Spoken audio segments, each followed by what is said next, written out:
from the heart of the city too busy to hate. A progressive voice making too much sense for corporate media's comfort. This is The Ron Show, where we the people come first. Here's your host, Ron Roberts. Hi, and thank you for listening. Weekdays, 8 a.m., 4 p.m. on Georgia Now, 11 p.m. Progressive Voice via TuneIn, where we podcast. So much stuff to cover. I kind of want to go a little chronologically, if possible. We found out Friday via social media post that former state senator and Georgia gubernatorial candidate Jason Estevez lost his mother after a long battle with Alzheimer's disease, Linda having passed away late last week. Our condolences, my condolences specifically to Jason and all who loved Linda, and the family, of course, mourning that loss. What an immense, what's the word I'm looking for? Just amount of weight on that young man's shoulders to be running a gubernatorial campaign, right? In the midst of caretaking for his mother and now dealing with the loss of said mother. Just heading into the weekend of the Carter Lewis dinner, which is a huge fundraising event, hobnobbing. State Democrats, Kentucky Governor Andy Beshear came in to give a keynote. Reverend Senator Warnock spoke. Senator Ossoff, of course, on the ballot this year, spoke as well. But back to Jason real quick. I find it notable that having to balance caretaking for a mom in the final months and weeks and then days and hours of her life with all that's going on. I remember when we lost my grandfather. It was 1993. He had been battling Alzheimer's for about 10 years. We as a family battled Alzheimer's for about 10 years, caretaking for him. In the midst of, by the way, my grandmother, his wife, having had spinal surgery and being incapacitated for a good number of months before and in the aftermath of that. We had a house fire. You see, there was just so much stuff going on, and it's the sort of stuff that, like, if I were to write a book or develop a TV series or a movie about that chapter, nobody would believe all the stuff that just came at us all at once. It takes a lot of grace to be able to navigate that sort of thing. And so I don't know, I was profoundly moved by finding out that his mother had passed. It resonated with me. I think it resonates with a lot of folks who understand completely what it's like to be in that sandwich generation and to try and balance all the things going on in our life. We're all going through something or some things right now, right? I found out yesterday that a friend of mine, not a close friend, but a friend, someone that I played softball with a few years back, he eventually relocated to California. Jimmy took his own life yesterday, or day before, I guess, and it just became too much. I won't go into the laundry list of details of all that's going on in Jimmy's life. We're all dealing with so much, and there are days, I'm not going to lie, there are days where I wake up and I'm looking for the optimism, and I'm looking for the how can this day better my life, and chipping away at it however I can, finding the balance to do this show, real estate, my other side projects, coaching a softball team. There's so much to making it look on the outside like you've got it all together on the inside. And I don't know Jason on a personal level like that to know how he's handling it, but I certainly wish him all the best and his family as well. I do want to talk a little bit about the gubernatorial race. In fact, let me give you a piece from WXIA-TV 11 Alive that sort of talks a little bit about the Carter Lewis dinner. Not a whole lot of audio from it, but I do have some snippets from Senator Ossoff, who landed some punches. He seemed to come away with more headlines than Governor Andy Beshear did, and that's a 2028 footnote perhaps. But the WXIA-TV coverage actually leads me to my next thought when it comes to the Georgia gubernatorial race.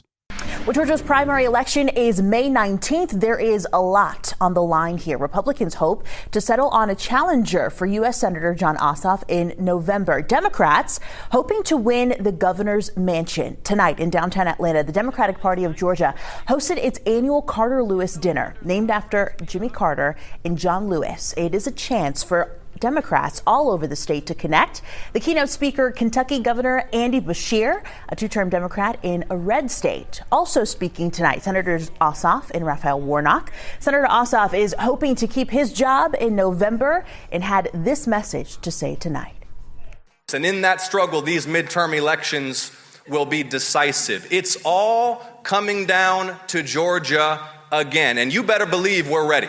You better believe we're ready. There are three prominent Republicans facing off in the May 19th primary for the right to challenge Senator Ossoff. Congressman Buddy Carter and Mike Collins and Derek Dooley as well. So 11 Live will host a debate Wednesday with the three leading Democratic candidates for Georgia governor as determined by the nonpartisan Emerson poll. The debate is at 7 p.m. You can watch it on our sister station, the ATL, and stream it for free on 11 Live Plus with pre-debate and post-debate streaming specials at 6:30 and 8 p.m. So let's talk about that. We have five viable candidates running for Georgia's gubernatorial election on the Democratic ticket.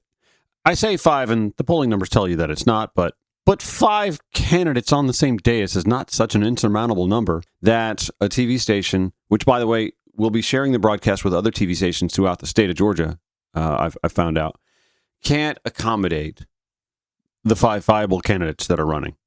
That is, to me, a little stunning that even if you just stretched it to five, you've got an Emerson poll that they're basing their invitation on that was done more than a month ago, or released more than a month ago. Actually, the questionnaire was done even before then. We're talking 6 weeks ago.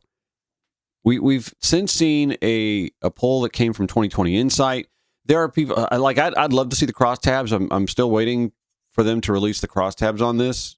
Not really getting to dive into an entire. I mean, it just the link leads to an article from the nationaljournal.com. The 2020 Insights people, if you want us to take your poll seriously, release the end tabs, please. But that is the most recent poll that apparently the Techno folks at WXIA-TV they don't take much credence in. But it's the one that actually shows that the three leading candidates would have been Keisha Lance Bottoms, former Atlanta mayor, former Lieutenant Governor Jeff Duncan, and former State Senator Jason Estevez, with Mike Thurmond very close by, like within the margin of error. So at the very least, if you're going to host a debate with all of the, I'm putting air quotes here, major candidates for Georgia's gubernatorial election, I kind of question, why are you going through with just the three from polling done 6 weeks ago? If there is at least some evidence that you could be excluding someone who might actually win the nomination. I mean, that'll be a terrible look in hindsight for this journalistic entity. It's a little weird. I'm not going to lie. I think it's a little strange that they could be airing a Democratic gubernatorial primary debate with three candidates and leaving at least one off the dais. I would say invite State Senator Derek Jackson as well. I mean, he's putting in the work. He's out there hustling and campaigning hard. I mean, why not? Right?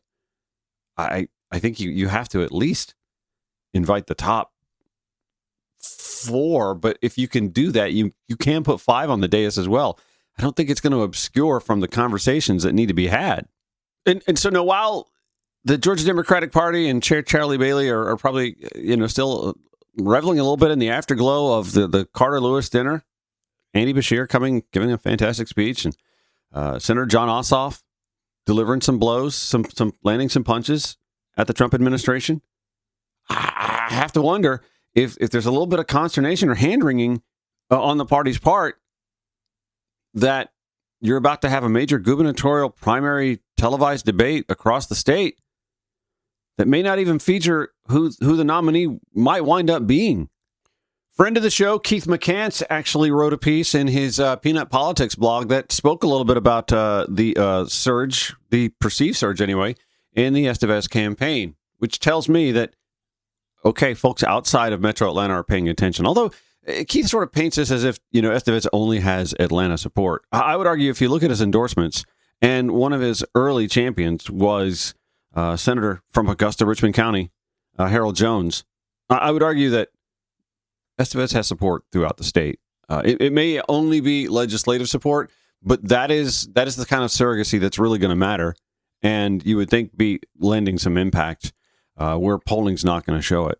Again, when you've got polling that's hitting 500 people here or there, and we only have three polls to look at: Atlanta Journal-Constitution, the Emerson poll from March, and the UGA poll was from November. Emerson poll from March, and the 2020 Insight poll from, again, March, but weeks later in March. It only gives you so much to look at. Keith writing that for the first time since announcing his run for governor, Jason Estevez is starting to show real movement among Democrats who plan to vote in the 2026 primary. His name ID is climbing, his message is finally breaking through, and voters who weren't paying attention a few months ago are beginning to take a second look. But momentum in Metro Atlanta is one thing. Keith, how do you know that that's just in Metro Atlanta? We don't know. Again, this is where the crosstabs will be nice. We don't know where the 2020 Insight polling landed. We don't know in what parts of the state or throughout. You can't know that. And I get it. Keith follows a lot of social media. On social media, he follows a lot of folks who are Democratic activists, and I guess a lot of them must live in and around Metro Atlanta. And I will tell you, anecdotally, just walking around talking to folks within my sphere and within the political community, yeah, Jason Estevez is starting to turn some heads. People are starting to actually understand all that works in his favor in this race. And again, in Metro Atlanta, it's kind of a non-starter for a lot of folks with Keisha Lance Bottoms, who is the former mayor of the city of Atlanta. It just is. She served the one term. She went to the White House to work in the Biden administration. And there are a lot of people who are just chafed by that. Fairly or unfairly, that is a fact. There are folks in DeKalb County. DeKalb now dealing with a water crisis and school closures. There are folks, Cop City, again, fairly or unfairly, those Cop City, folks who are activists against the building of the Atlanta Public Safety Training Center can point to Keisha Lance Bottoms. They can point to Mike Thurman and say, that's a non-starter for me. It's a no-go. These are the things that Jason Estevez doesn't have haranguing him. Keith writing, why Estevez is finally showing traction. Several factors are driving his recent bump, Keith opines. Visibility's up. Ads, interviews on the ground, organizing have made him more familiar to primary voters. Younger and urban Democrats are responding, he says. Again, I don't know how he knows, without the in-tabs from most recent polling, where these voters are. These voters tend to move early when they see a candidate with energy and a clear message. All right, well, at least he's admitting that he's got energy and a clear message. The race is still fluid. High undecided numbers mean many Democrats are still evaluating their options. That is true. Undecided, I think, still leads the. In fact, I think undecided was second in early polling, and now I think it leads amongst Democrats. Some strategists say this is the first time Estevez has looked more than a niche candidate. Others note that early enthusiasm often starts in the metro counties before spreading outward, if it spreads at all. Keith asking the downstate question. If Democrats want a strong November 2026, they need more than metro enthusiasm. They need South Georgia black voters, coastal Democrats, older church-anchored primary voters, rural pockets that still turn out reliably for Democratic primaries. These voters don't always respond in the same cues as younger metro Democrats. Again, he has no idea because we don't have the in-taps from the 2020 Insight poll. Many prefer biography over buzz, lived experience over policy sheets, and trusted local validators over statewide endorsements. That's a little bit of a contradiction, Keith. Statewide endorsements would belie that he does actually have statewide support and not just Metro Atlanta support. Just make a note of that. Right now, Estevez support is strongest in the places where Democrats already win big, he says. The question is whether he can build credibility in the places where Democrats must show strength to stay competitive statewide. I would argue that if Estevez is the nominee, he's going to get that because Democrats in those pockets who are loyal to the party are going to be loyal to the candidate too, right? See, that's where I actually have questions about Jeff Duncan winning in a runoff or outside the primary. I just don't know that party loyalists are going to be as loyal in lockstep in the kind of numbers that Democrats need for him to win either a primary runoff or in the general election. This is The Ron Show on Georgia Now, Progressive Voice via TuneIn and wherever you podcast.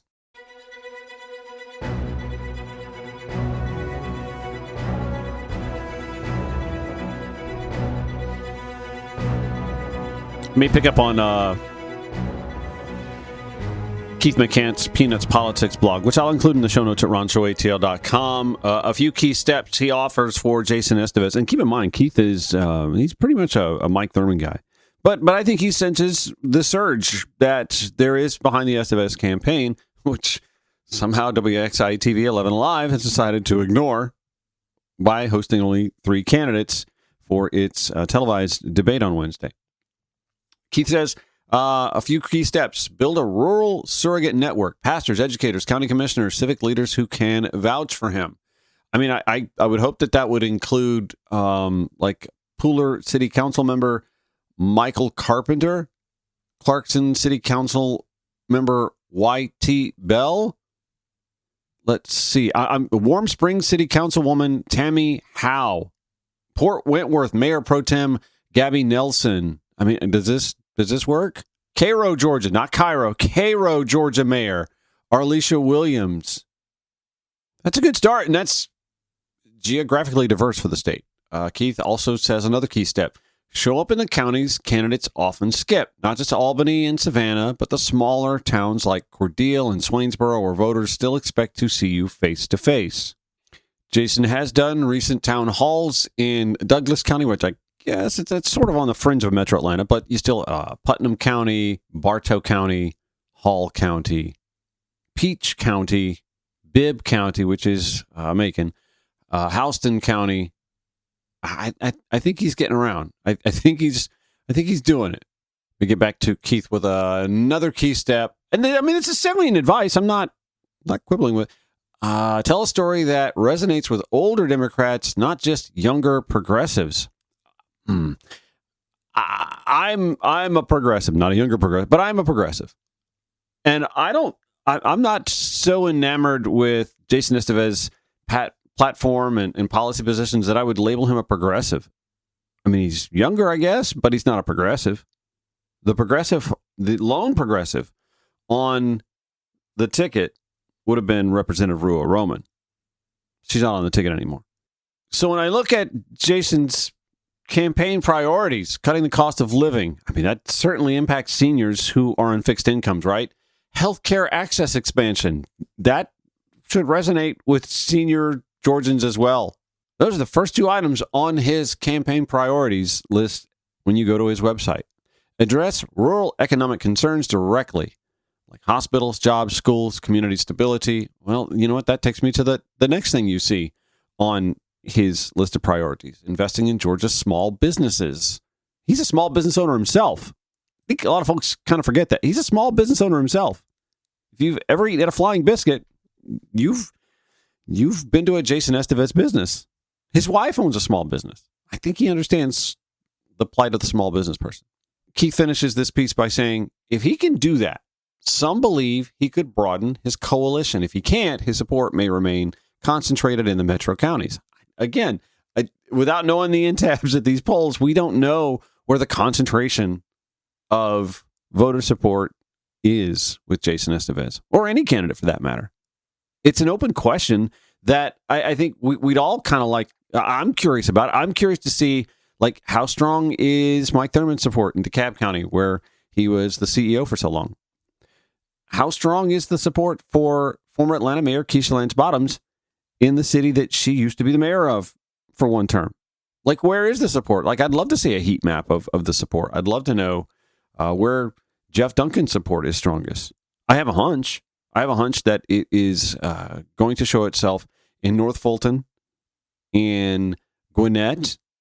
Forsyth County is his home county. I don't know that he'll flip I'm pretty sure he won't flip Forsyth County from red to blue come gubernatorial general election time. See, that again, that comes back to the viability in the general election. It's why I factor all of these things in and conclude that for me, that's why. And again, I don't want to turn this show into just being a shill piece for the Jason Estevez campaign. I know I've talked a lot about him in the first 2 segments, and I've mentioned a few times that's why I've come to. This is just that's why I've come to the conclusion that when I walk into my voting place and vote, that's the candidate I'm going to choose. And unfortunately, we don't have ranked choice voting, so I can't go in and say, if it's not him, then it's going to be that person or that person or that person. So we'll have to show up and do it again at a runoff. And I hope he's on the ballot in the runoff. I just do, because I have these lingering concerns about all of the other candidates. And I think that's why Democrats have to think from a strategic point of view. They have to think 2-3 steps ahead here. Who can win in the general? Again, we're looking at the scepter of Rick Jackson, right? Who's not going to have the baggage that's going to be easy pluckins for Rick Jackson to target? And who checks off all the boxes priority-wise? I even think about things like, okay, so at dual campaign events where you've got Senator Ossoff campaigning with the gubernatorial candidate, who's going to look the part right next to Senator John Ossoff? It all just comes to be Jason Estevez for me, but that's just my opinion. It's The Ron Show. Georgia Now, Progressive Voice of VIA Tune, and wherever you podcast. This is The Ron Show. Heard weekdays, 8 a.m., 4 p.m. on Georgia Now, 11 p.m. Progressive Voice of VIA Tune, and wherever you podcast. Kamala Harris made some news over the weekend by stating she's definitely thinking about running for the 2028 nomination to be president of the United States again. I don't know why this is so earth-shattering. I don't know why people are freaking out about it. She came really close. Why not? This is CBS News Major Garrett from his CBS 24/7 show Takeout. Democrats who are, thinking about running for president in 2028, at least seeking the party's nomination, speaking at Al Sharpton's conference, that's the National Action Network conference in New York this week. Former Vice President Kamala Harris, former Transportation Secretary Pete Buttigieg spoke today, and they came kind of close to letting people know what they might do in 2028 or the year before, which is the important year. Listen. Are you going to run again in 28? Listen, I might. I'm thinking about it. The one thing I'm really clear about also is the status quo is not working. Yeah. And hasn't been working for a lot of people for a long time. Yeah. Of course, we want to see an end to the current regime, but what we really need to make clear is what we would be doing instead, that it doesn't have to be this way, and your everyday life could be better. Oh, man, Pete is speaking my language here, because I've been saying for the longest time, Democrats should be putting together like a shadow government, like an alternative timeline cabinet, for example. I guess we'd probably have an argument as to who would be president and vice president, and maybe that's a problem. But you did have Kamala Harris as the last nominee, and I get it. She needed to go lick her wounds and to gather herself. It's an unfathomable loss, disappointment wise, right? To tackle that emotional, just the burden of a loss like that. I get it, but at the same time, like putting together some semblance of it. And I guess if you got Tim Walz as your vice presidential nominee, he's also the governor of Minnesota, so he's busy with his full-time job, and that only was made busier by unnecessary DHS ICE, chicanery, open, wanton killing in the streets of American citizens. But yeah, that's something that Democrats, do have to do better at. I almost feel as if, and I'm seeing a lot of writing, especially from like the Carter Lewis dinner from over the weekend, that Democrats see an opportunity here, and that Trump's polls are really bad. He's underwater now with non-college educated voters. I mean, that was his wheelhouse. I don't want to say uneducated, but the lesser educated. I mean, I'm a college dropout. I'm not trying to be snobby. That is a sign that he's and his party is in a lot of trouble. What Democrats have to do is provide, and I've said this for the longest time, man, we got to start thinking big and talking big, not just about, we got to undo the things that he did. Yeah, that's great, but that doesn't excite people outside the base. Obviously, we've got to undo a lot of damage done, but we also need to, we just had the Artemis astronaut splashdown. That program traces back to George W. Bush, President Obama, the Biden administration. Trump's going to get all the glory for it because it happened on his watch, but it doesn't seem to be matter polling wise. But that augurs back to an era in this country in the 50s and 60s where we did look to the skies and the stars and wanted to achieve great things. And a lot came from that, whether we want to admit it or not. Oh, what was the point of going to the moon? We learned a lot. If you don't think the Defense Department, for example, has benefited from NASA research, I got something to tell you. But advancements in science and medicine, healthcare, like we've all benefited from that. Even just here in Georgia, like I say this all the time, the thing that is going to grip Atlanta and the state in stagnance, literally malaise, a stagnant malaise, is if we do not address mobility. We have to address our mobility problem. The city of Atlanta, for example, is going through some things right now. We have a mayor that just stalled our in-city Beltline rail push. That has cost us tens of millions of dollars. I think it's the wrong way to go. Just trying to placate some business owners and NIMBYs that have moved back into Atlanta around Old Fourth Ward, and now they don't want any sort of rail element near the Beltline. Well, that was in the DNA of the Beltline from day one. That was part of the plan, to have a quiet streetcar meandering along the Beltline, letting people get to and fro. I went to go shop. This is how stupid this all is, right? We have a pedestrian walkway now that encircles the city of Atlanta, and people are driving to it. What the absolute... You're driving to it to then go take a walk. It's asinine. We don't have mobility in the city, the largest city in the state. We don't have mobility getting into and out of the largest city in the state. Like, think big, Democrats. I've talked to every last one who's running for governor on the Democratic ticket about this sort of thing. Think big. You got to, public-private partnership. They're doing this in Canada. Air Canada, the airline, wants to get into the high-speed rail business. Why? Because they're tired of loss-leading puddle jumper flights from Moose Neck to Toronto. I'm just making up Canadian town names, sorry. But why would it be any different for Delta to not also want a rail component? Just use the median between I-20 to connect Augusta to Atlanta so that folks don't have to take that, again, puddle jumper on ASA, a Delta subsidiary, that they're not making money on, to connect to a flight in Atlanta when they can just take a rail. And that rail could stop in Greensboro and Madison and Conyers on the way in. Think big, Democrats. You got to do that. You think big. I'm just saying that's one way Democrats can start differentiating themselves from Republicans. Because all Republicans ever come with is tax cuts, which we have 5 decades of evidence now. It's empirical. It's not anecdotal anymore. Evidence that it aggressively goes to the wealthiest while the rest of us pick up the tab.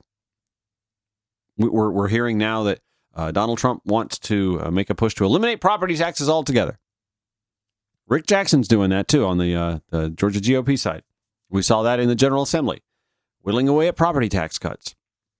Property tax cuts, which would, of course, have to be made up with consumption tax hikes, which we all pay, all of us. The poor, the working class, the middle class, we all pay that.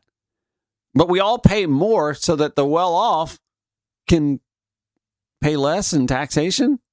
That's not how this works. That's not the social contract that, made this country great in the post-FDR era, the growth of the middle class. Yeah, Democrats have to present options other than just, stay the course and a slight adjustment as to what we're doing. It ain't been working since 1981. And Democrats don't really make, a salient enough argument about that. Senator John Ossoff, who is not thinking about 2028 because he's still thinking about 2026, I would say he should be thinking about 2028. I think he would make a fantastic vice presidential candidate, perhaps a presidential, why not? By 2028, he will have served in the Senate for how many years? Is it 8? Yeah, it'd be 8 years or 7 years by the time he decided to launch his campaign. If he decides to do that, that's 5 more years than Plucky senator from Illinois named Barack Obama served in the Senate. So why not? He could be a 2028 contender. He's done headlining events with Senator Mark Kelly, who I think is in play for 2028. Anyway, Senator Ossoff is, again, because he's working on Capitol Hill, he gets to take swipes at the Trump administration in a way that I think benefits him in the short term, but also heightens his profile in the long term. Now, I don't know if you saw, but the president apparently promised pardons for the entire White House staff. Did y'all see that? Which I guess is the kind of thing you do when you run the White House like a casino.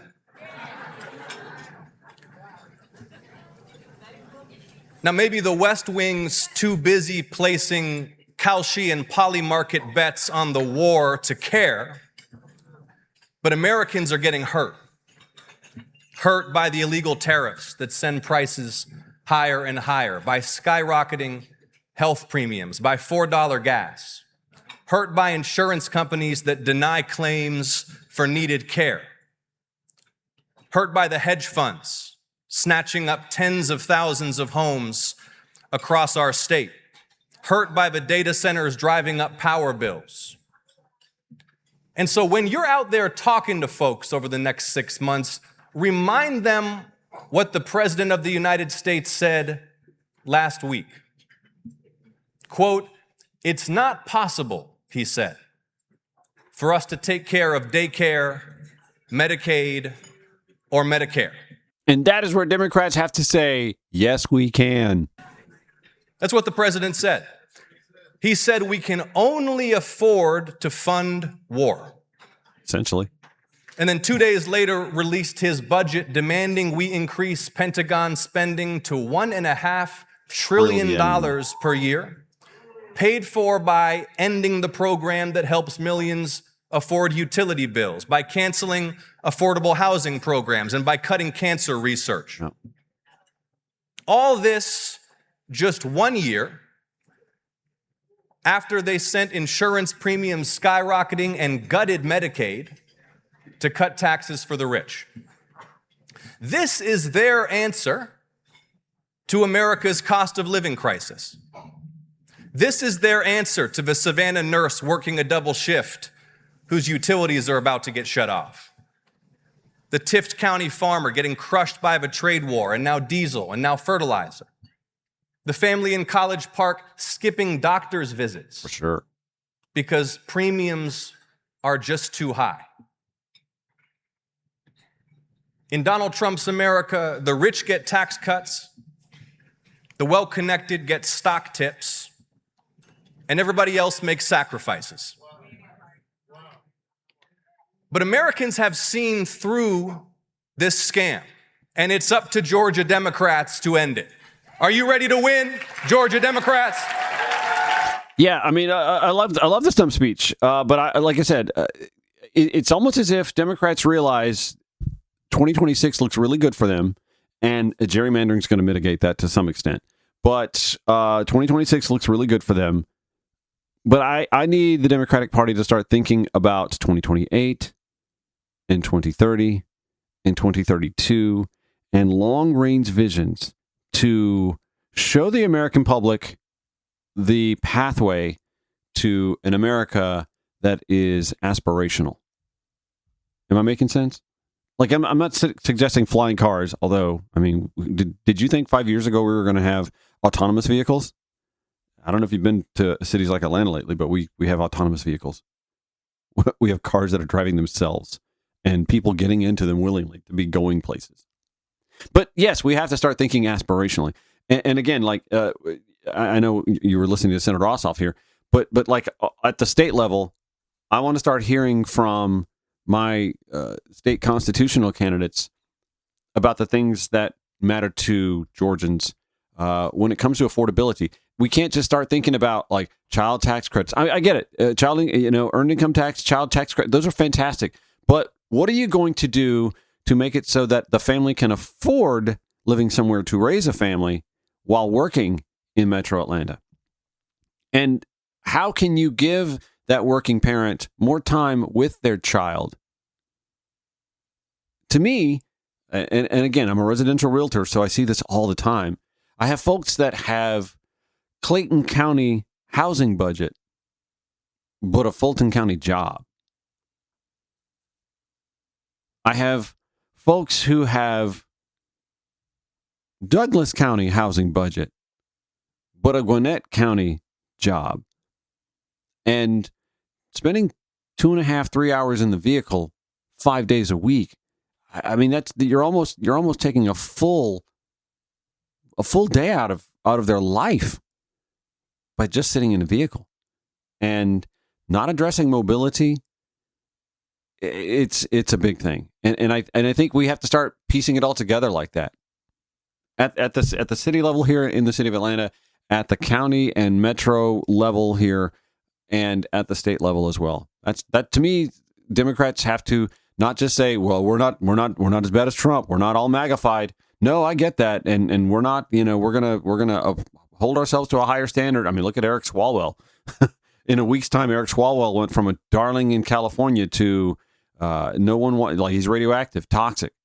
I get that. Like, we can say we're not going to be MAGA, and look how terrible they are. But we also have to present a vision of what we are and can be and aspire to see our nation be. And that is, to me, like, why we can't just go with rehashed Republican talking points, middle ground, blah, blah, blah, blah, blah. We have to be aspirational. We have to think that this is our second FDR moment awaiting us if we can just take the reins and go in that direction. It's The Ron Show, Georgia Now Progressive Voices via TuneIn and Ruby Podcast.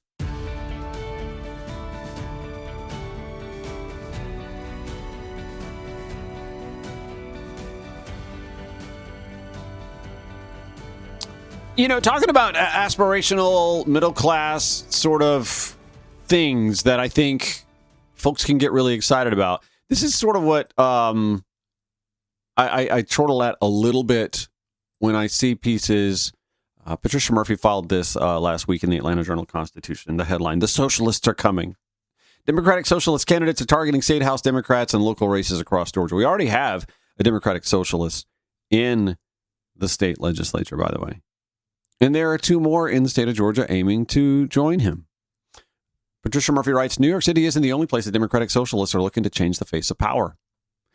In local races from Atlanta to Athens and Savannah, Democratic Socialists in Georgia are taking a page out of New York Mayor Zoran Mamdani's far-left, so far, populist playbook to try and change politics from the inside out. And for some, she writes, if it cost incumbent Democrats their jobs in the process, so much the better.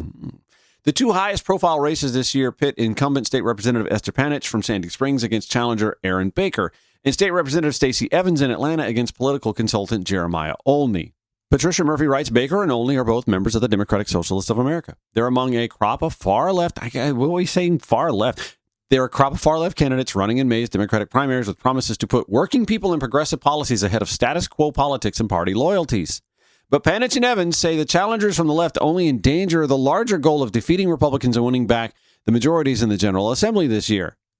They are no different than what the Tea Party did to the Republicans, and now we have MAGA, Panitch said. So if we're following the same pattern, and it looks like they are our Tea Party, we're going to have MAGA on the left. That's insulting and demeaning, and it's dismissive. It's not. This is why we couldn't come together. We couldn't coalesce in 2016 in the aftermath of the convention. The dismissivism on one side of the other. It's just, can we not? Panitch, an attorney, said she votes consistently with the Democratic caucus while also representing her constituents' best interests. She counts among her wins the Family Justice Center Act to make support for abuse survivors easier to access, and her push to add anti-Semitism to Georgia's hate crime statute. I stand on my record, she said. We're close to taking the majority, and now is not the time to experiment with socialism, she writes. There's no appetite for socialism in Sandy Springs or Roswell. To experiment with socialism, she said. America is immersed in socialism. And when she is of age to get her Social Security, I guarantee you she's not going, well, maybe she can refuse it. She can't afford to refuse it. But most Americans cannot. And most Americans, when eligible, will gladly welcome assistance with their health care via Medicare, as most who served in the military and their spouses and their children do as well. Socialism runs rampant through America's DNA. Representative Panitch. Sandy Springs, by the way, has a MARTA stop, so they get a little taste of socialism by mass transit.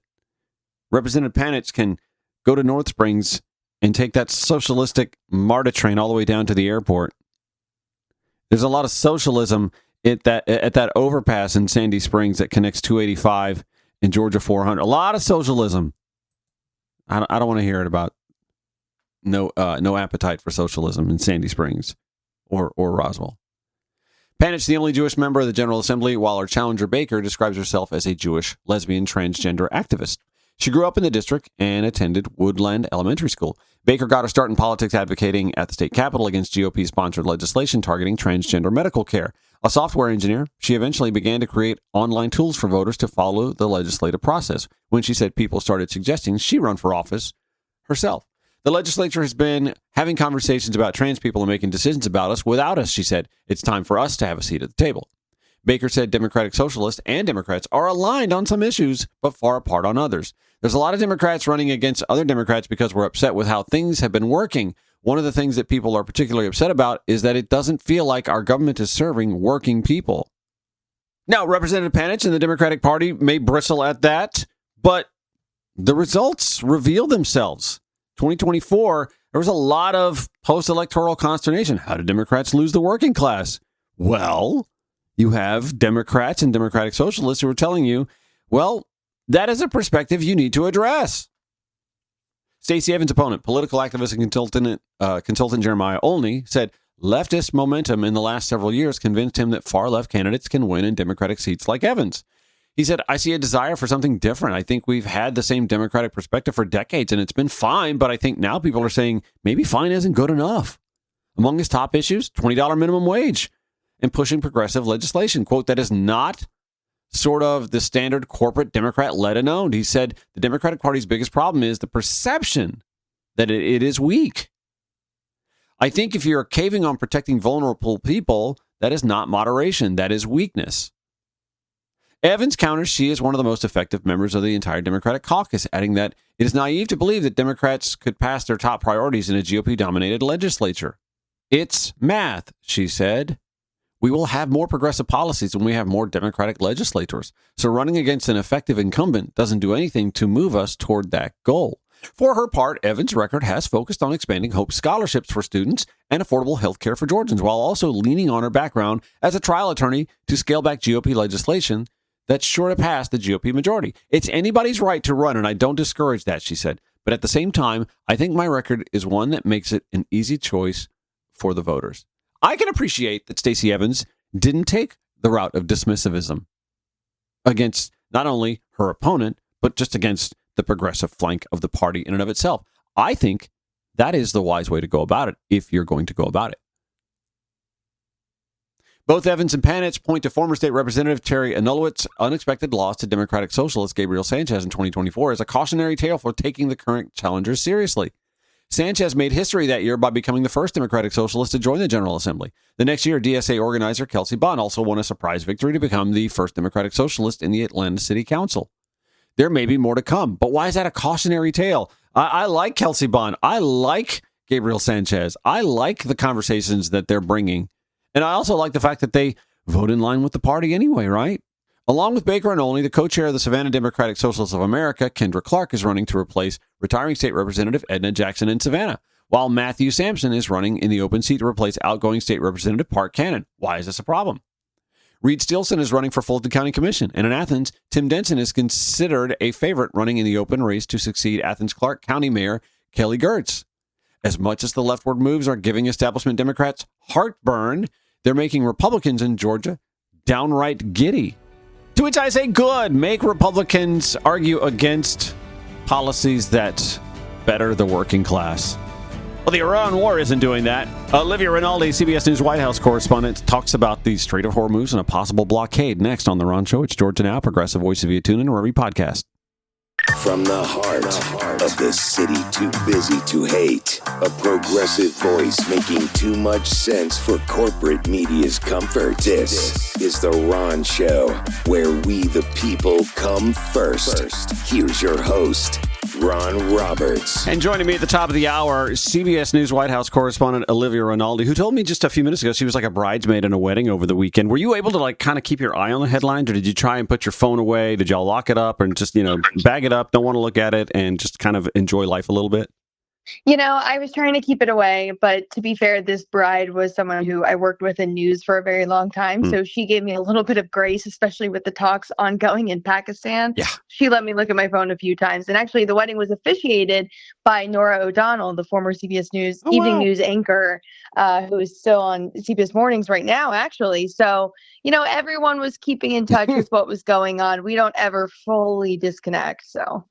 Bless. All right. So with that being said, after the weekend, we had stalled talks. Talks kind of came to no fruition. There seems to be an unwillingness to accept that Iran does have some cards in this negotiation. We seem to have a lot of bluster from the White House. This position of strength between Vance and Hegseth and Trump. Nobody wanting to capitulate in any way, shape, form, or fashion. And yet, a lot of insiders are saying Trump can't accept not winning, and yet there doesn't seem to be an out that makes it look like the U.S. wins on this. And now we're hearing threats of a blockade of the Strait of Hormuz. How does that exactly work with the U.S. military if we can't even secure the Strait?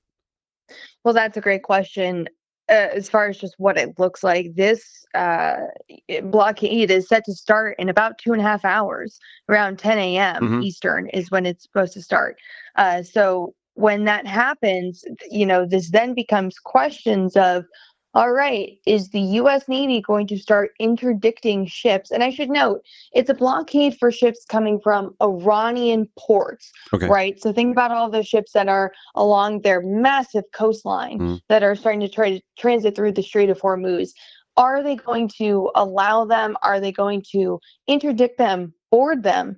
There's also the question of the mines that are still laid in the Strait of Hormuz. We know that there are mines there, but we don't have a specific number on how many, and we don't know where they are. And so this becomes a very dangerous game now that there will be U.S. Navy ships in the Strait really trying to police it. We have 2 new destroyers that just arrived there who are going to start doing some mine sweeping, but still, you don't know when you have them all, right? And the Iranians are surely not willing to say, yep, you got all the mines, go ahead and transit through the Strait. Yeah. So what was an aerial war is now becoming one that's going to be waged on the seas. And the U.S. Navy has amassed a major force there. This president, the Pentagon, now seem to think they're in a place where they can start enforcing some of these economic sanctions in this blockade that they're doing. Yeah. But it's all very complicated, as just also given the fact that President Trump is going to meet with Xi Jinping next month. But China gets the majority of their oil from Iran. Yeah. So is the U.S. Navy going to stop Chinese flag ships that have oil on them? Yeah. This can get out of hand pretty quickly. Yeah, that was the point I was going to make, actually. Like, are we going to board Chinese ships? Are the Chinese ships going to let us board? And what does that trigger if something like that does come to fruition? Because Iran is apparently letting some of their preferred customers, I guess, make it through the Strait if they can. And we're talking Chinese, Russian, Pakistani boats as well. So what could that trigger?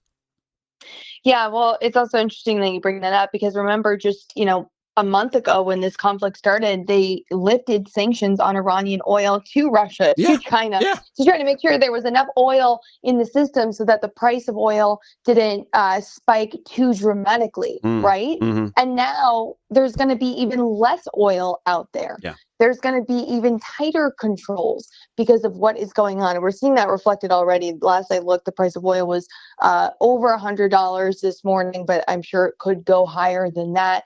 But yeah, there's a lot of ramifications and implications for this that now other countries who perhaps were on the sidelines and weren't going to get involved, this now becomes an economic issue for them. And this White House is walking a very thin line, hoping that there is enough economic squeezing, that there is enough pain inflicted on Iran, on the global economy at large, that Iran has to capitulate and get back to the negotiating table.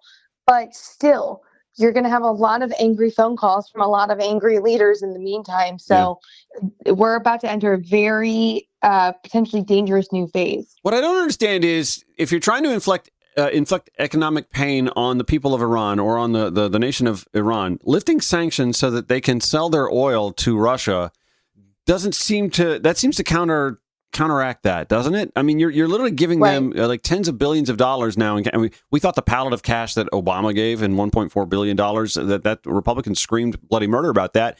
And yet we just literally unleashed like 10 times that into the Iranian, fiscal supply now by letting that oil out in order to, I guess, assuage American voters who are starting to turn the heat up on the Trump White House. Yeah, it's an extremely delicate game of the perception, right, for the American people that they're doing everything they can to keep the price of oil down and therefore your gas prices down, while still waging a war against the country and lifting sanctions on their oil. Now, this White House will say that some of that oil was already in transit. It was already on its way to those countries. And so therefore, they're just allowing it to fully, go through and be processed and then sold. But still raises the question as, why are you willing to do that if it's going to benefit them economically, and you are waging an economic war on them right now? And the Iranian economy has really been resilient, though, even with all the sanctions that have been on them for the last several years. They have, continued to be resilient, although we saw a lot of protests about this early in January, which really spurred this conflict. So there's just a lot of conflicting information out there. And there's a lot of conflicting rationale for why the U.S. is doing that. And I think that gets to the underlying part of all of this, which is that Americans feel stressed. And our CBS News polling, which we had over the weekend, shows that a lot of Americans just don't know that this president has a fully thought out plan for how to execute this mission and to get out safely and in a way that allows the Strait of Hormuz to be open, prices to go back down, and for there to be no war, because Americans do not have an appetite for war right now. There has to be some concern too. Like there's erosion within the MAGA pundit sphere. I mean, Ann Coulter and Tucker Carlson, to name a few, have openly questioned the legitimacy of going into this war, the recklessness, the thoughtlessness of it, and trying to find a way out that not only just looks like a way out, but also securing some sort of victory. I mean, is there stress inside the White House about assuaging those voices? And again, trying to find a path that makes it look like they didn't come in and accomplish absolutely nothing here?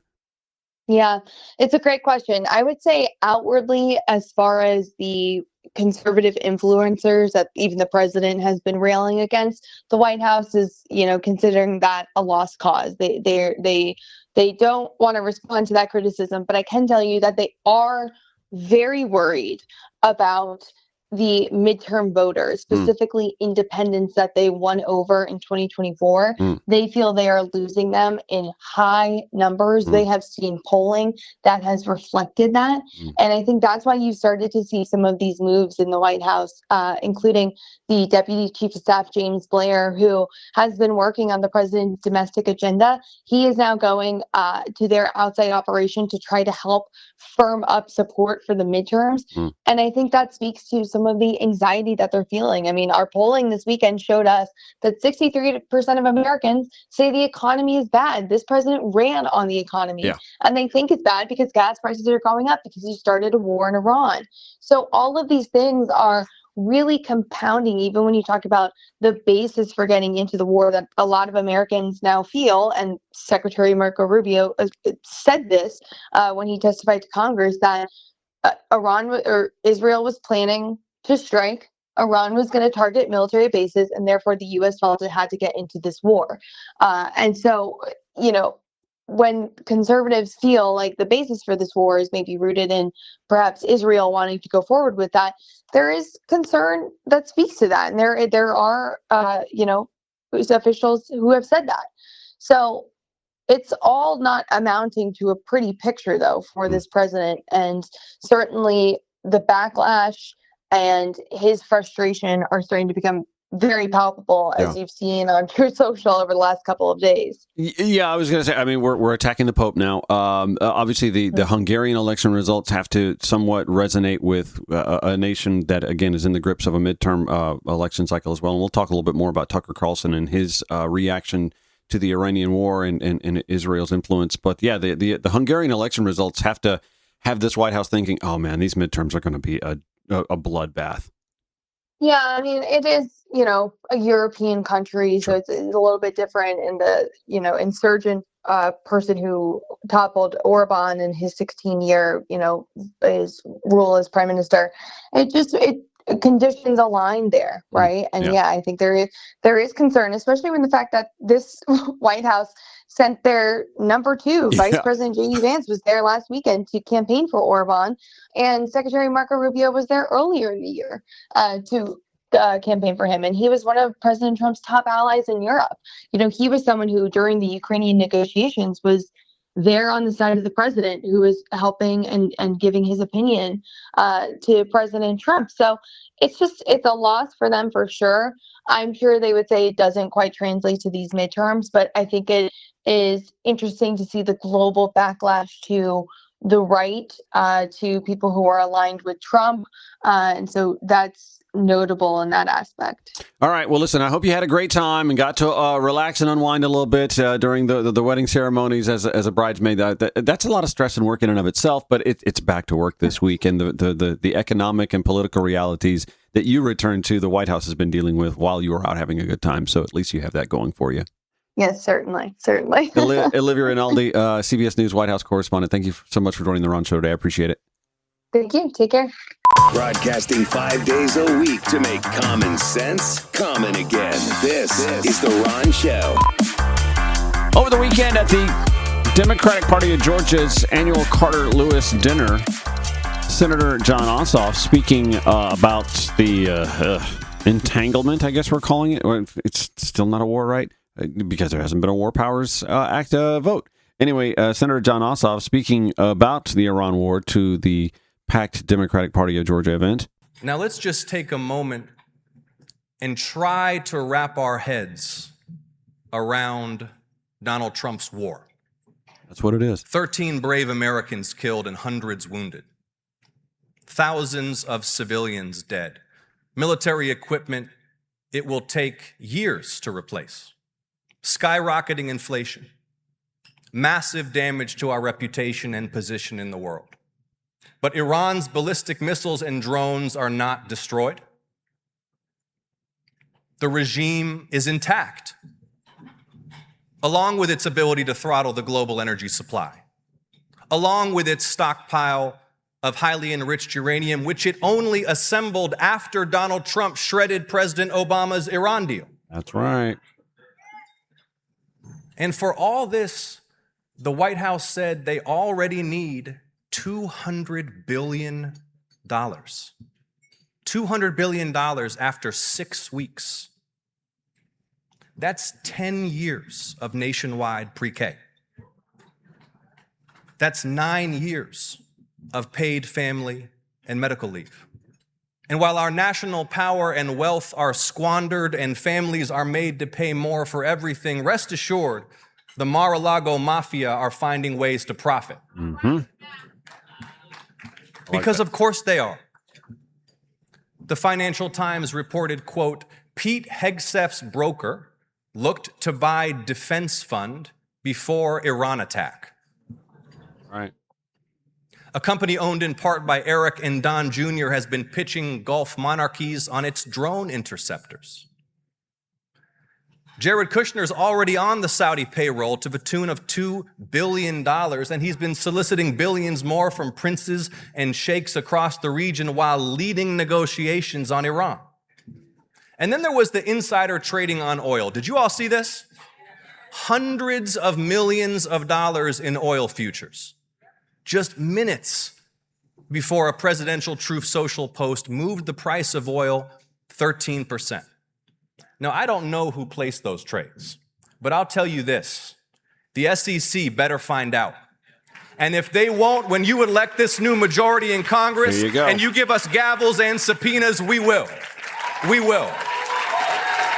You know, I kind of have this mental tug of war myself about what kind of lawfare we can expect or should insist on when Democrats retake the House and maybe the Senate.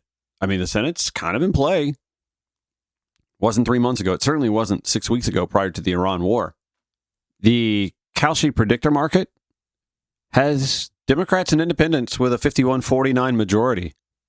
Who had Ohio and Montana, Iowa, Nebraska, Florida, and Texas as potential gets for Democrats? Did you hear those states? Montana. Well, we had John Tester before.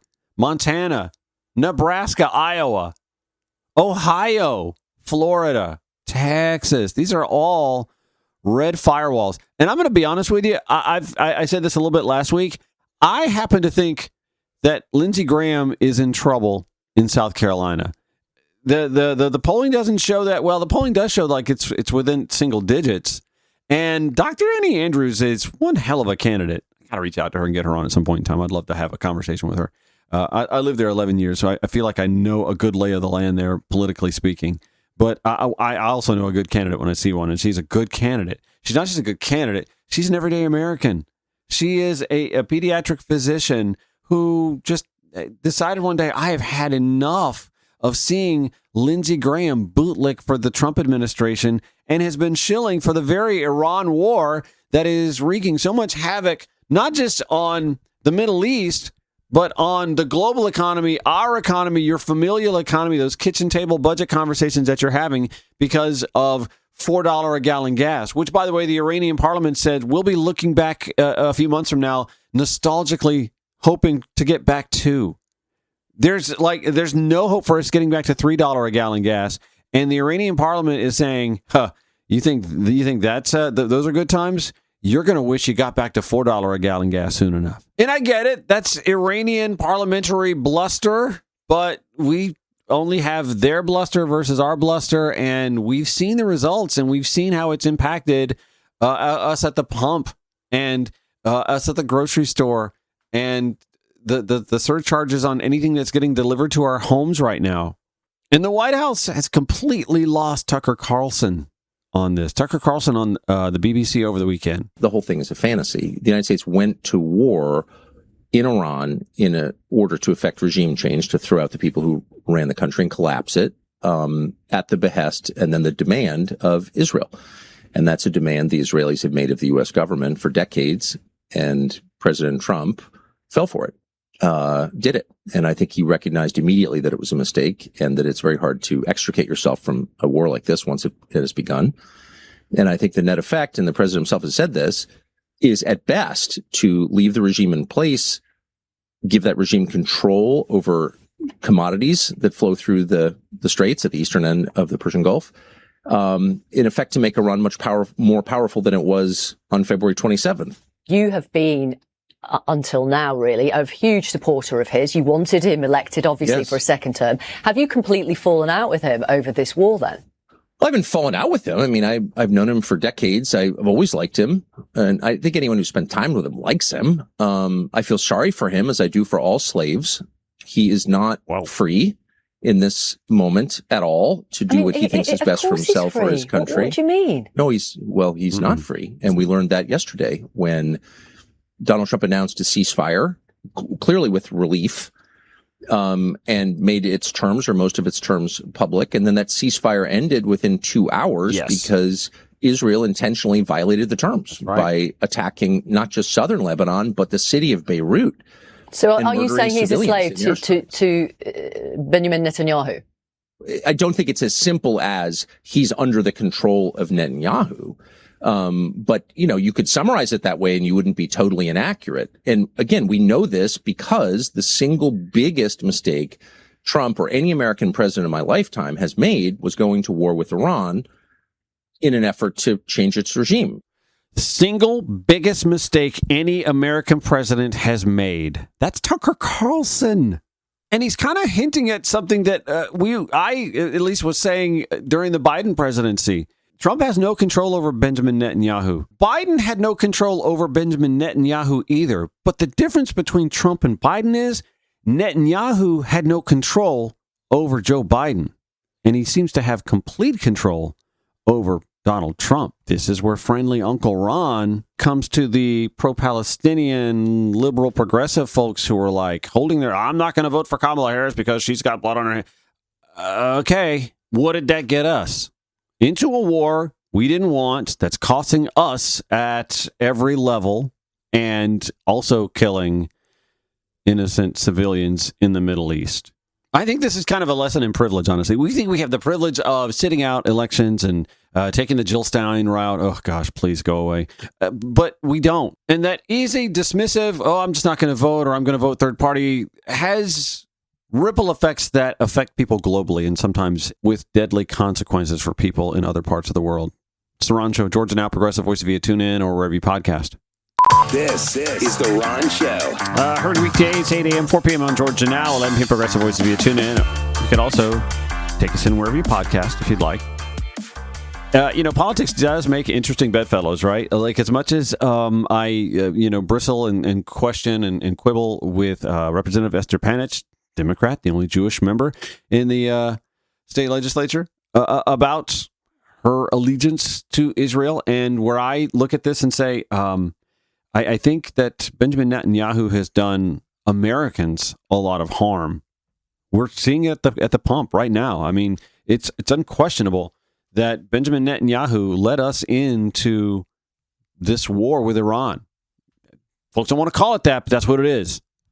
It's an air assault and now a naval assault, and we're already seeing troop movement and the Pentagon tinkering with how the draft is going to be selective service is suddenly an important issue for them to bring up again. Like the signs are all there,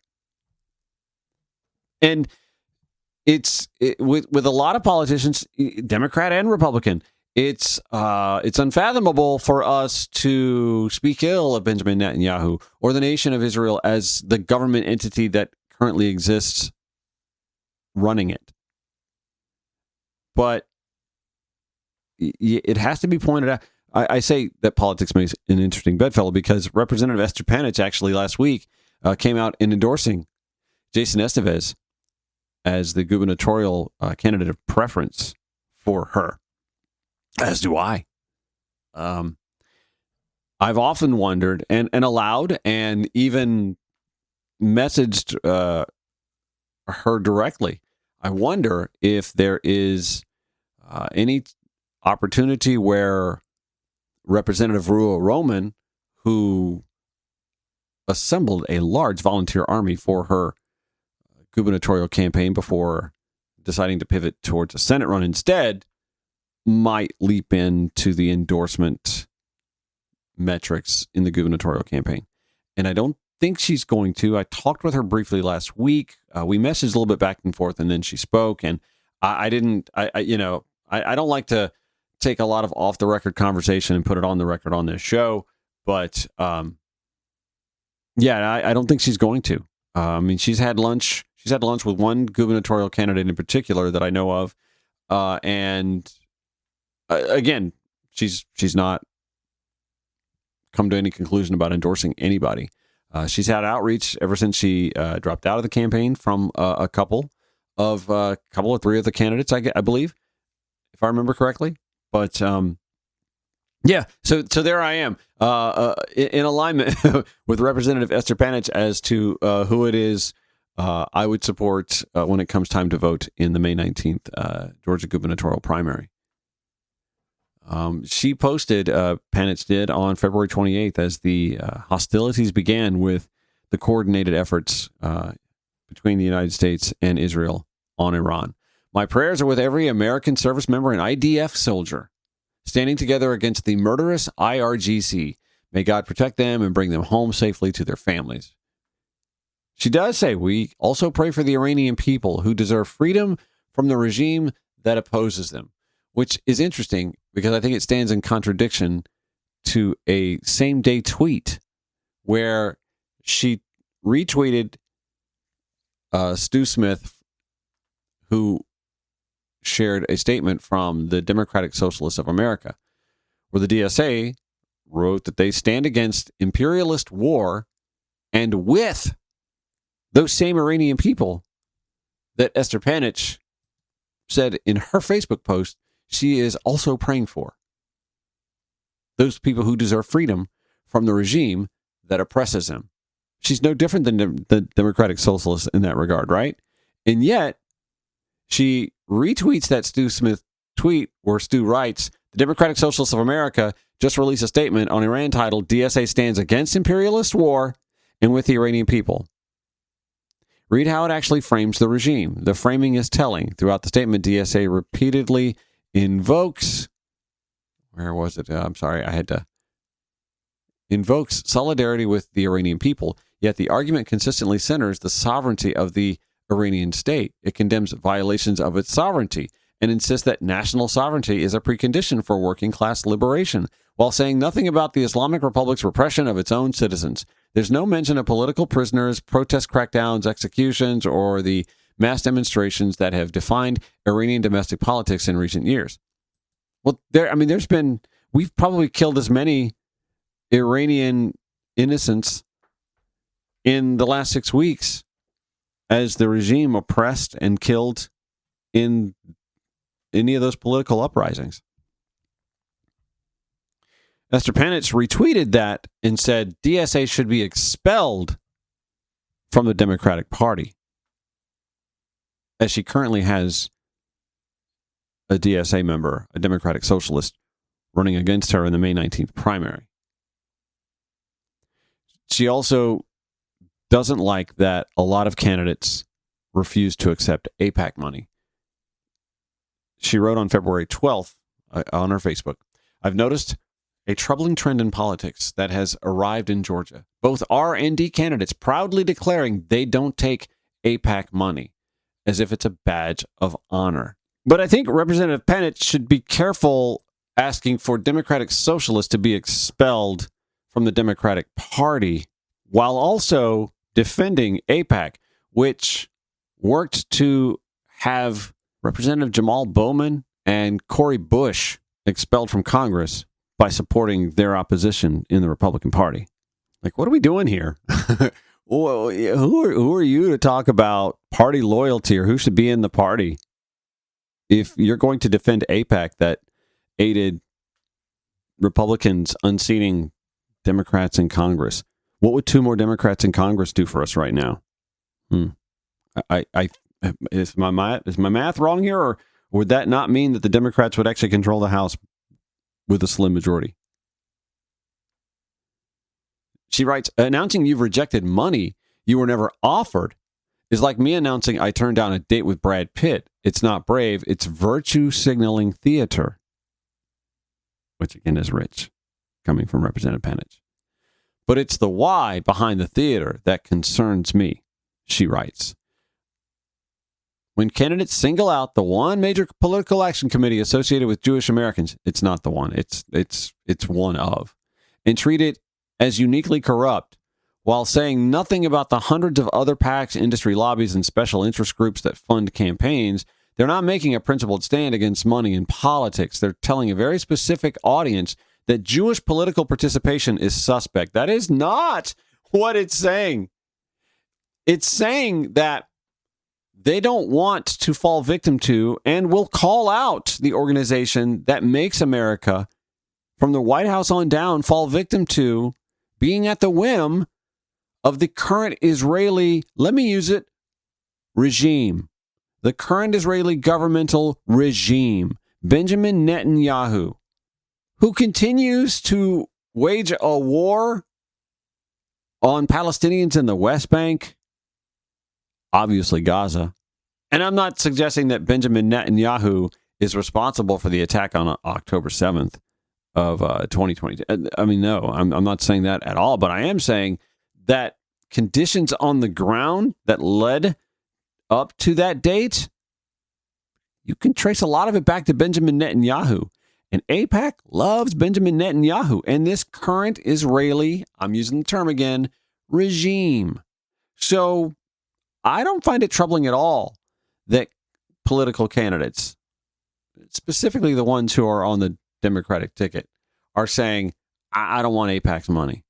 I'm not going to answer their questionnaires. I'm not going to take their calls. I'm not going to have meetings with them. I'm not going to seek them out. I don't want their money. I don't think it's wrong. You can call it virtue signaling all you want. I happen to think it's bringing awareness to their constituency, their voters, the American voters, that they're kind of part of the problem. Like right now, as we're immersed in a war that you didn't condemn, Representative Panitch, we're right now paying $4+ a gallon in gas and way more in groceries and goods and having things delivered to our homes with surcharges, yada, yada, yada. We're all paying the price for that. And yes, tens of thousands of Iranians have lost their lives since then, and more than a dozen American soldiers and hundreds injured, and hundreds of billions being spent on this, which we can afford, but we can't afford daycare. Like a lot of this all traces back to the current Israeli, I'm using the word again, regime that AIPAC breathlessly defends. And, oh, by the way, helped to have 2 Democrats removed from the House of Representatives through support of their Republican opposition. But Representative Panitch wants to tell us what organizations should have no impact on the Democratic Party. Oh, ma'am. Sorry. No, that's that dessert is too rich for me. You can send that back to the kitchen. And I hate to feel like I need to defend myself here. Some of my friends are I have Jewish friends. Some of my closest friends are Jewish. I don't want this to come across as like sounding fetishistic or anything like that. I would love to date a Jewish guy. There's just something about the culture and the morality. I mean, listen, I was married into a Pentecostal minister's family. When I was in my late 20s, early 30s, I dated a Mormon. There's just something about a moralistic, put together gentleman that, like, I think appeals to me. And I feel like I'm trying to, fill my bingo card by saying, yeah, I'd like to date a Jewish guy. I don't have a Jewish guy in mind. I mean, I do, but, Andy Samberg, Brian Greenberg, to name a couple. Holy smokes. Lenny freaking Kravitz, right? But, they don't play on the same team I do, unfortunately. So there's that. I have immense respect for the culture and the history. I understand the plight of the post-Holocaust. Trust me when I tell you, I support Israel's right to exist. I question the lead up to it and how it came to be and at whose expense. I do all of those things because I feel as if that any sort of crafting of a country, here I am in the United States, right? We are reminded all the time that we live on stolen land. There's a little virtue signal-ish to that. I get the historical component to it. I do. There's no undoing the wrongs that led to the creation of the state of Israel that should exist in some form of, and like I don't question any of that. Okay, I question that we continue to double down on the wrongs that inflicted harm on other people that could be corrected if we just had some sensible, cogent, empathetic even conversation that understood that there is a plight for the Jewish people, but there's also a plight for people who have suffered to make amends for the wrongs inflicted on the Jewish people as well. And, to folks like Representative Panitch, sometimes, that makes you anti-Semitic or anti-Zionist. Hurl whatever labels you want to hurl at me. They're not going to apply when I'm telling you that I believe in coexistence. That's just my simple hippieistic sort of, mantra. Can't we all get along? To borrow a phrase from Rodney King, can't we all just get along? And it seems odd to me that the Jewish people who, again, I have so many friends in the Jewish faith. I've worked for Jewish people and have close friends with Jewish people, that we can't seem to have leadership in Israel that actually represents the will of the people there, because that's what they want as well. So yeah, I guess I don't want AIPAC money either, but it's not coming my way anyway, so there's that. It's the Ron Show. Georgia Now, Progressive Voice via TuneIn.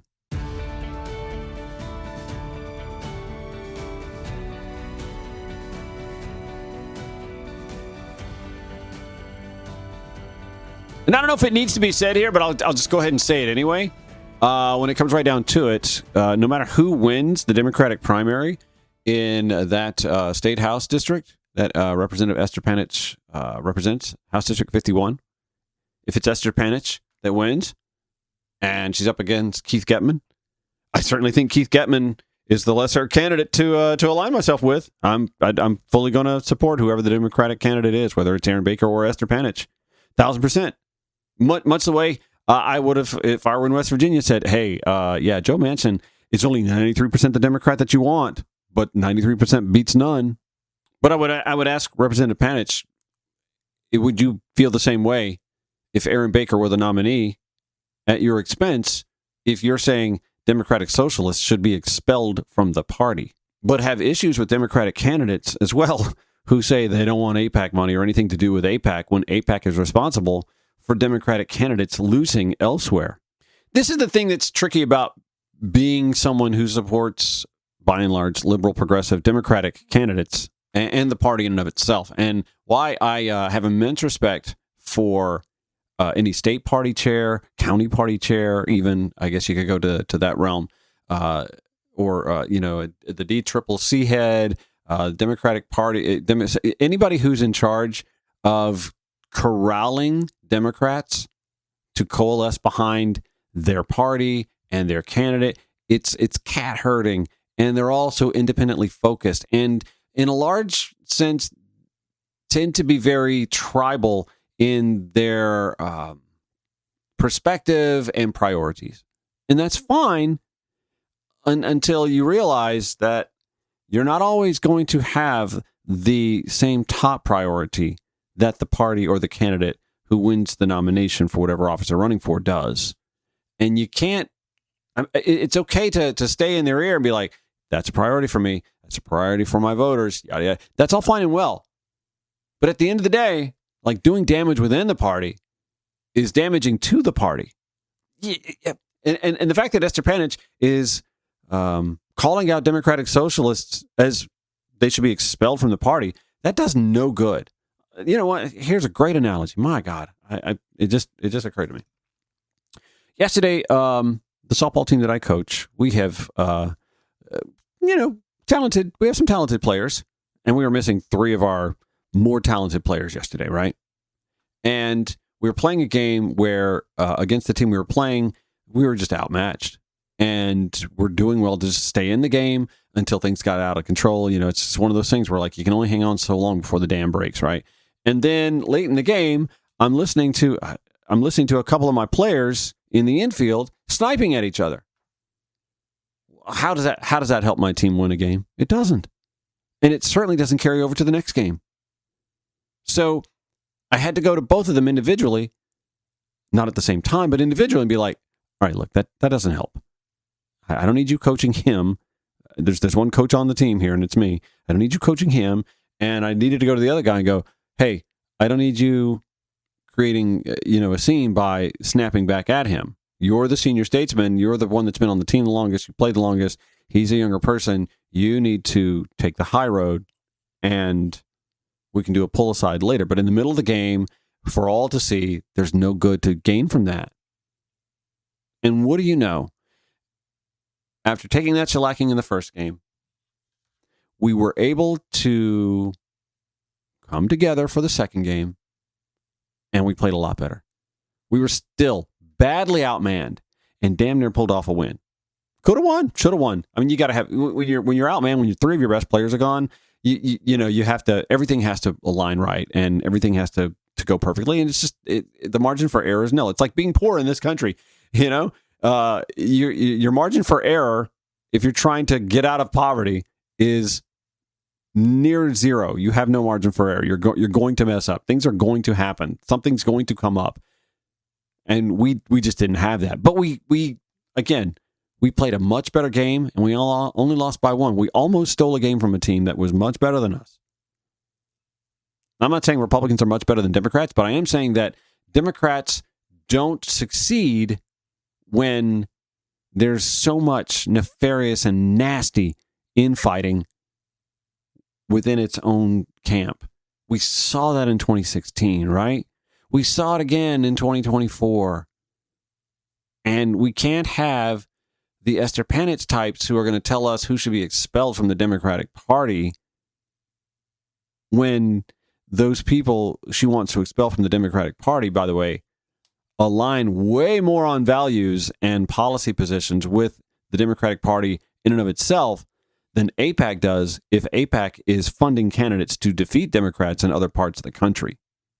This is honestly why I see the 2026 Georgia gubernatorial campaign as something of an opportunity, more of an opportunity than I did 3 months ago. It's an opportunity now because Rick Jackson has entered the chat with his nasty, fair or unfair, if they land, they land, and if they're true about Burt Jones, and they're true about Burt Jones. But it's the tone. It's otherworldly. It's icky. I say that there's a lot of ick in Rick. There's ick in Rick Jackson because he used a foster children's charity to lure Burt Jones into recording a video speaking highly of Rick Jackson when he knew he was going to run for governor. I know I'm connecting a lot of dots here. Well, maybe Rick Jackson wasn't going to run for governor. Come on. You think he was just sitting on that video, or that video just happened to be? Oh, wait a minute. I forgot I had this. Come on. No, this is why I think that the infighting that we're seeing on the right is prime fodder for Democrats to ascend in places where they normally wouldn't. Again, Montana Senate, a Montana Senate seat, a Texas Senate seat. I think South Carolina's in play, Florida, Ohio. These are ruby red GOP strongholds, and yet they're in play. Kalshi says they're in play. Kalshi says the Senate's in play. I happen to think that the Georgia gubernatorial race is definitely in play. It's why Democrats have to get their pick right. I've talked about that ad nauseum in the last few weeks. Voters have to determine who's the candidate that's going to set us up best for taking on the ick in Rick Jackson, or if Burt Jones somehow manages to survive that in the general election.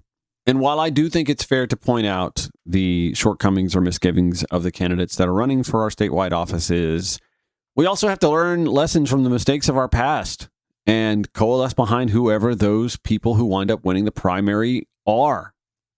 We didn't learn it in time to win 2016, and it cost us the Supreme Court. We didn't learn it in time in 2024, and it cost us the presidency and potentially the opportunity to fix the Supreme Court a little bit. Anybody watching that story of late? Look what else it's costing us at the gas pump, in lives lost, in Middle Eastern affairs, in our grip on NATO, our very existence in NATO.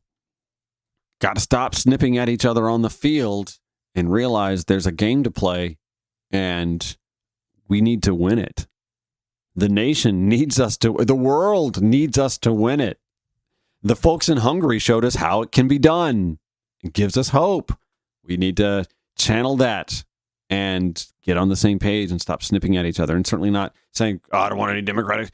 Esther Panitch would love Democratic Socialists to vote for her. If she wins the primary, she's going to want those Democratic Socialist votes. Then, bet you by God she wouldn't say, I don't want any Democratic Socialists to vote for me. Do not vote for me. Abstain. Sit out. No, she won't say any of that. Because she knows she needs to win, and Democrats need her to win. Democrats need to win. That is going to do it for The Ron Show. Thank you so much for listening. Weekdays, 8 a.m., 4 p.m. on Georgia Now. 11 p.m. Progressive Voices via TuneIn and wherever you podcast. Show notes, as always, at RonShowATL.com. Back tomorrow. We'll see you then.